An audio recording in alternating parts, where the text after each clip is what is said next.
All right, this is part two.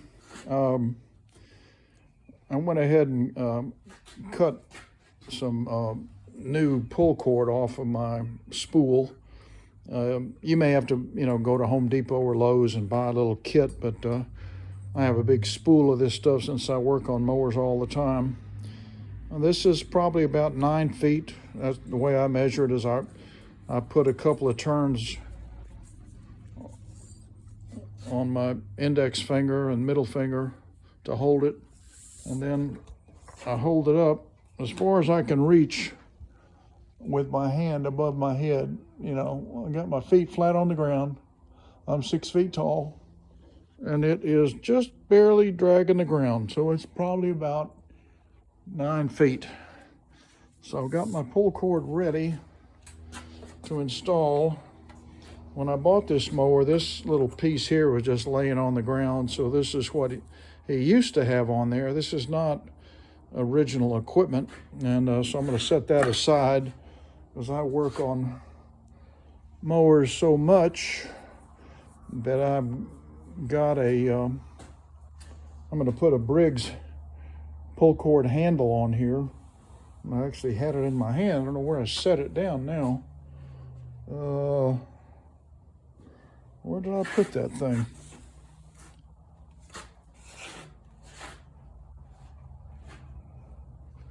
Well, that's strange.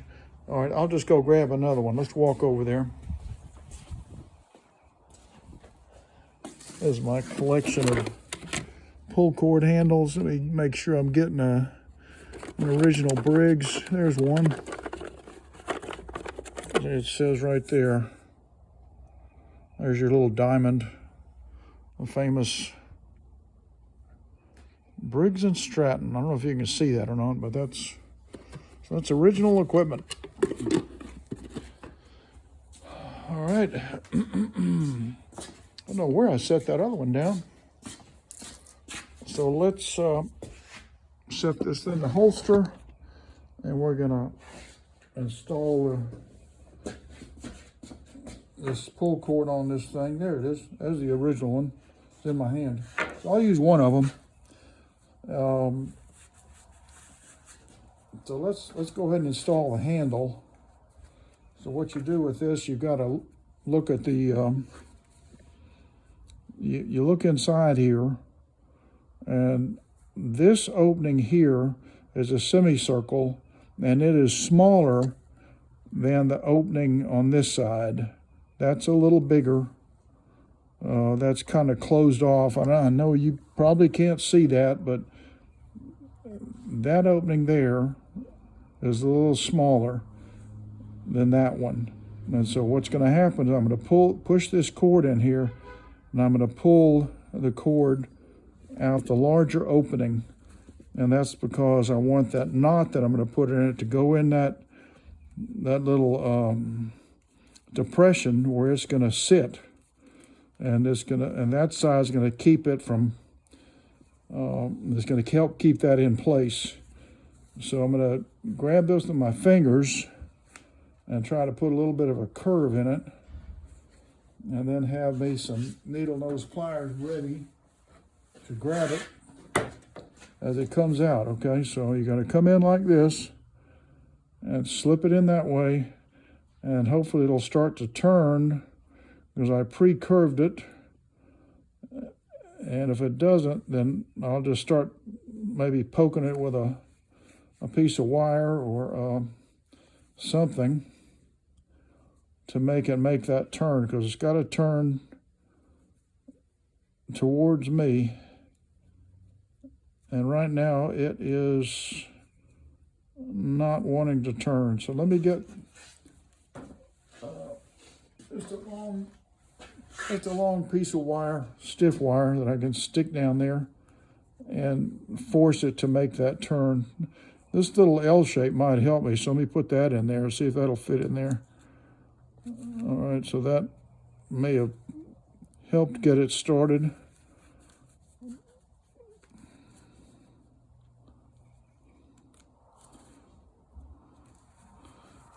I'm going to try the sharp end of it and push it this way.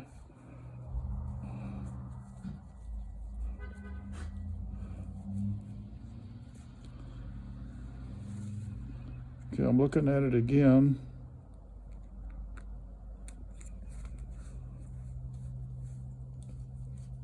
Okay, see, now I've pushed it enough. See, now it's coming out.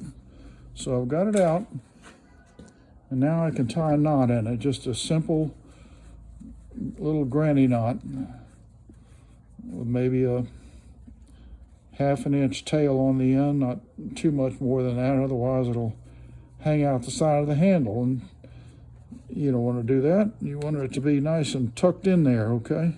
So let's see if it slides in.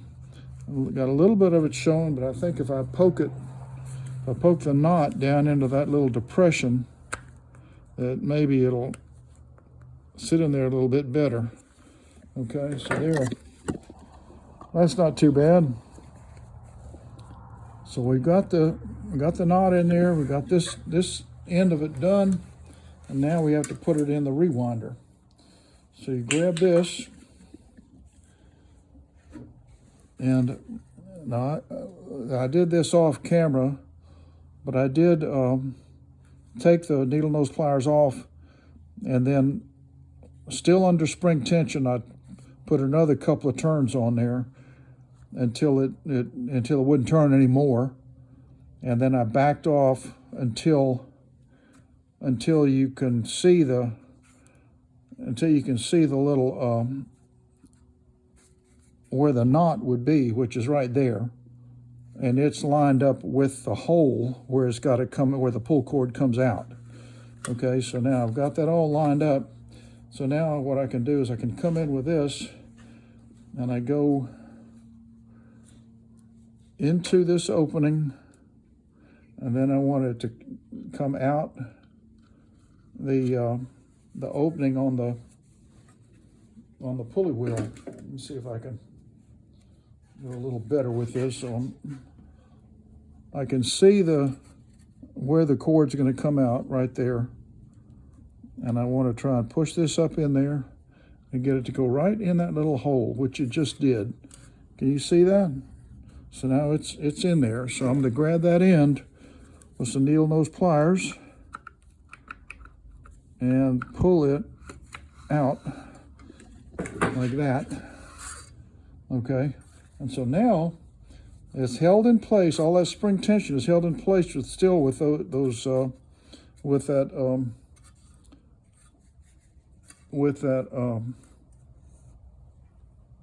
those pliers, okay, with the locking pliers.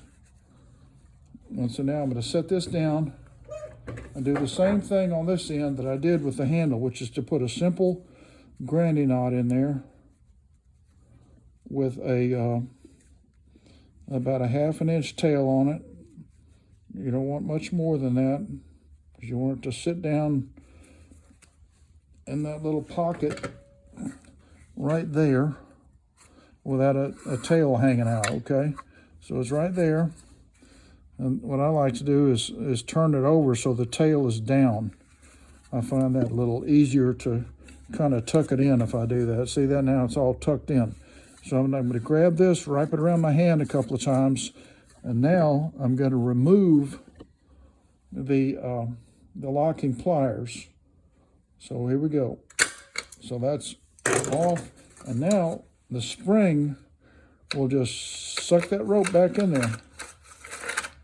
And it's got most of it on there. I've got maybe a foot or two, which is okay because I've got to run it up to the handle anyway. So you don't necessarily want it to be jammed up on there tight. It's okay to have about a foot or two off because you got to go up the handle anyway. All right, so we've got it. We got our brand new pull cord on there with a Briggs & Stratton original equipment type handle. Look at that beautiful cord. Isn't that great? All right, so when you come back, we'll continue some repairs on this mower because I got the feeling there's problems with the blade.